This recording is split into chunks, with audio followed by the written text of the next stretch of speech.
Oh. South Central Clark County, Northern Greene County, until 3:45 p.m. At 3:10 p.m., a severe thunderstorm capable of producing a tornado is located over Beaver Creek, moving northeast at Give me a 44 moment. miles an hour.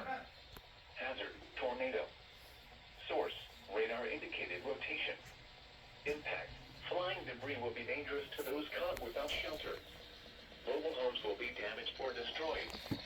Damage to roofs, windows, and vehicles will occur. Tree damage is likely. Locations impacted include Springfield, Beaver Creek, Fairborn, Xenia, Yellow Springs, Cedarville, Wilberforce, Clifton, Springfield Municipal Airport, Houston, John Bryan State Park, Selma, Pigeon, Old Town, and Trapevine. This includes I-70 in Ohio between mile markers 57 and 59. Take cover now. How have you been going on? To a basement or an interior room on the lowest floor of a sturdy building. Avoid windows. Bruh.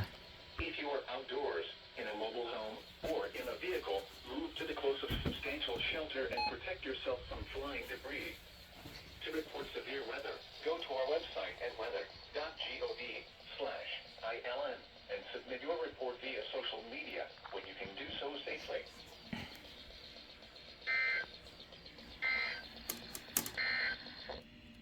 A severe Put that on mute. remains in effect until 3:30 p.m. for northeastern Warren, northern Clinton, and southeastern Greene counties. At 3:06 p.m., a severe thunderstorm was located near Waynesville, moving north. I guess Island was saying something with that.